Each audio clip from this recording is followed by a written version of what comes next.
Moodle. So let's say you've got an email forum or a survey tool or a file download in Moodle. You can then represent that tool in a 3D form. So imagine that. Imagine kids walking through a 3D course. I'm sure you've seen that here in real Second Life. But yeah, that's not somewhere that we're going to go, Jackie, but I've got no expertise on that yet. That's for the future. I mean, in 5 or 6 years from now, my vision, and I've said this to staff, is to have every subject would have a 3D representation. In our school, 5 years is a very long time. So I'm confident we can get close to that at that time.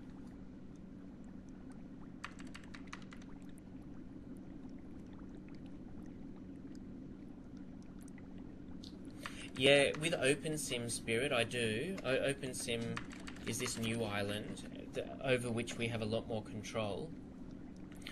And I'm literally going to export all students from our computer database, our internal computer database, and import them into OpenSim. So yeah, every kid, every teacher, K-12.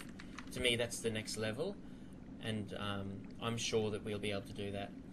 Nymphy, I don't know. It's one of those things where I don't know how to...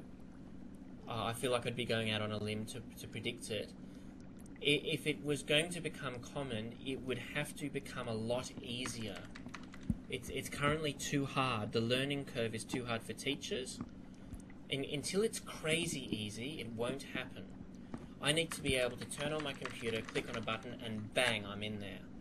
And until that happens, it's not going to become ubiquitous. So, yeah, I feel a bit strange even presenting what we've done, because on the one hand, it's wildly successful, absolutely drop dead, well worth it. I mean, it's been the ride of our lives. But on the other hand, it was fiddly to set up, and it's only that I happen to have the position I do at the school that I was in a position to drive it. You know, if you wanted to set this up for your school, you need to find an ally on the student leadership. And I would be, you know, if you're blogging and if you're on Twitter and you're trying cool stuff with your students and your students are motivated, and if you're presenting papers at conferences or at least submitting papers and getting them accepted, and you've got all of that kudos, which you can get at a school for doing that sort of thing, then you go to your student leadership, your teacher leadership, and say, look, can we get a Second Life Island? I'd really like to drive this. I reckon you've got every chance of it being possible. And actually, I'll point out, do you know that, oh, here's something for you, Jocadia Grid. You guys know about Jocadia Grid? Here's an idea. Jocadia Grid is an open sim network run by Jo Kay from Jocadia, and she's completely open for students to get accounts there. In fact, she's got a web form where you can register students, and you can take them in there. So you don't even need to get your school to set up a grid.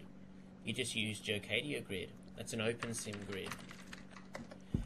Did I get any support? Well, Nymphy, I didn't need support because I'm now on the senior executive of the school. I mean, I went to the IT people, got them to set up their end of it.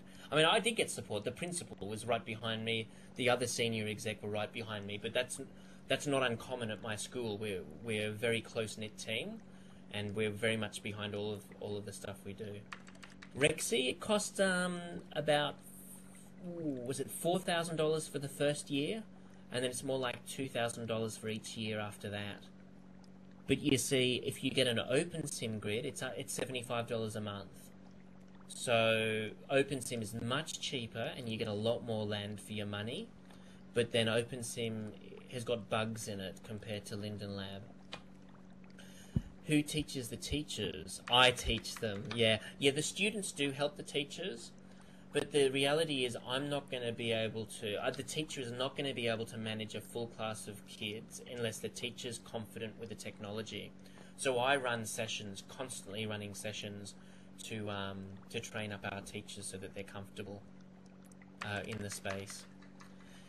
Jackie, do you and your co-teachers have to create all the educational... Well, no.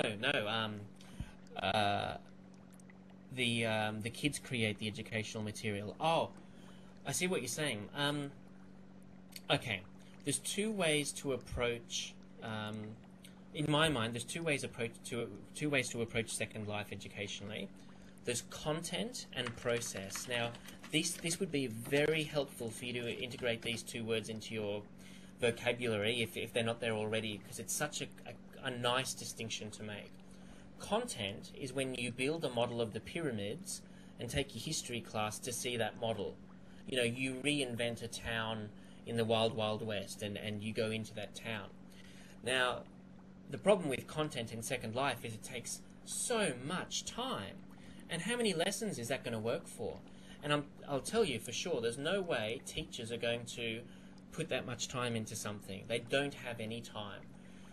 So basically, Jackie, we don't use Second Life for content, except for the stuff that the students build. The students build shops and auditoriums and all of that sort of thing. And I suppose I could get the students to build some pyramids or to build a reenaction of Ned Kelly's gang or whatever.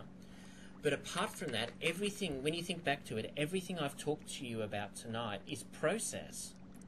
Or we're not planning it. It requires no lesson setup time.